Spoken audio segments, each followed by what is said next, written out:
Well, we've got special elections happening in Florida and Wisconsin, not getting all the national attention today. We'll have more on that throughout the morning on KCMO. But there are 3 local elections, mail-in ballot elections in Johnson County, Kansas, that I want to make sure that you're aware of here as we get it rolling 7:05 on a Tuesday morning on KCMO.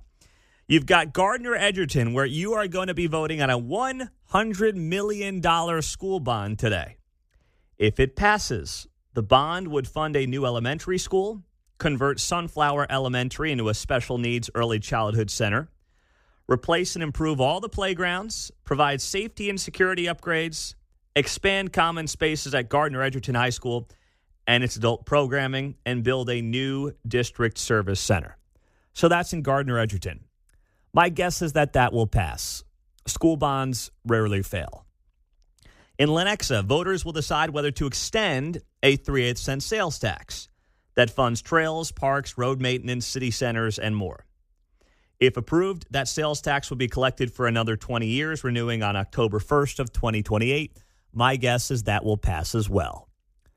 Because usually when they have these sales tax extensions, they say, hey, don't you want your roads fixed and your potholes and your city centers and your trails and your parks? Well, of course I do. Then give us more of your money. That's always how it works. And then in Westwood, this one's trickier. Joe D. Dennis Park, we talked about this yesterday with one of the members against it, Steve Platt, is at the center of a controversial vote. The small parcel of land at 50th and Rainbow Boulevard will become a new mixed-use workspace if the vote passes. If not, the park stays as is. Now, this is part of a broader theme we've seen all over Johnson County, where these city councils and in conjunction with these developers are just ripping up every piece of land they can and putting mixed use all over the place. And, of course, the city councils are happy to basically rezone these things to fit whatever the developer's needs are. And, all of a sudden, you've got, in many cases, more left-leaning city council members who love the environment, supposedly, who love green space, who are like, yeah, but not that green space. Yeah, that one's no good. We'll do whatever the developers want. You guys want 4-story, mixed use, the whole deal? Sure, right there at the park? Yeah, absolutely. Now, this one could be close. I don't have the pulse. I mean, Westwood's 1,700 people. So I have no clue how this is going to play out. But I know in that community, it has been highly controversial. There has been a great grassroots effort, door knocking, to try to vote this thing down, to not lose that park space. And similar to what you've seen in Prairie Village, where there's been a great grassroots movement against the heavy hand of that city council with a little assist from the county commission. We will see if the people can stand up there in Westwood and maintain that park space that they currently have. I want to be optimistic, but it's not like I've been on the ground there in Westwood following this one. I just hope they can hold it off, John. I think I read that if they keep it, there's some maintenance that needs to be done because it wasn't ADA compliant. The park? Yeah. Oh. So that's sort of part of maybe where the city thinks, oh, well, it's a boondoggle, yeah. a drain here. Yeah. Well, yeah, who needs the park anyway? I mean, it's like, come on, guys. You got a little green space. Put it to use, take care of it. That's all it takes. Fred Sherman, Johnson County election chairman, told KCTV5 this yesterday. The special mail ballot statute has a different deadline of 12 noon. They have to be in our possession. There is no grace period, and there is no dropping them off at polling sites. They need to be here at the election office by 12 noon on Tuesday, April 1st. All right, so that's today, of course. If returning in person, the ballot must be returned 12 noon today to any drop box within the county or to the county election office. At this point, I probably would just bring it right to the county election office if you're passionate about making sure your ballot gets counted. And if you are returning by mail, the ballot must be returned by 12 noon on election day to the county election office. And I promise you that's not happening today. So at this point, you got to deliver it by hand by 12 noon. I would go right to the county election office. And how many people right now are like, oh, yeah, I got that thing in the mail. Where is it? Where's that mail-in ballot I got 3 weeks ago in the mail? God, gosh, dang it. Where did I put it? Well, you got 4 hours and 50 minutes to find it and then get it to the county election office. So that's happening today. Meantime, yesterday, I admit I missed this, and I can't say I'm shocked I missed this, but yesterday was Trans Day of Visibility. I know. We didn't properly honor it like we should. Although I did honor it at about 11:30 last night. I had to use the bathroom in the middle of the night, so I figured I would sit to pee last night in honor of Trans Day of Visibility. So I did do that. Nice. So that was my way of honoring Trans Day of Visibility. I sat to pee at 11 p.m. No, I didn't. Stop. No, I did not. Although, I'll never forget the caller, like months ago. I think it was John in Topeka who was advocating for that. He's like, man, middle of the night, that's the only way to go. I'm like, no, John, it's not.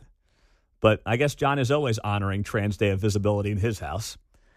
So the WNBA, think about this. The WNBA had a post on social media honoring Trans Day of Visibility. Have you ever seen an organization more committed to self-implosion than the WNBA? The WNBA has basically been funded by the NBA. It's never actually turned a profit on its own. It has been subsidized by the NBA for the better part of 30 years now. They have a moment here where the casual basketball fan wants to actually embrace them, largely led by Caitlin Clark and her superstardom, along with people like Angel Reese. And apparently they thought the best thing to do yesterday, when the WNBA is not even playing now, as I understand, they're just in the summer, is brag about how they're celebrating Trans Day of Visibility. So what I think needs to happen is they need some dudes in the WNBA. And I'm not kidding. They need guys in the WNBA. Organizations like this need to bear the consequences of their absurd positions. They need to suffer through them. They need to deal with them. They need to eat their own. And they need to realize the absurdity of what they're actually advocating for and lobbying on behalf of. Because until they suffer those consequences, they're never going to learn their lesson.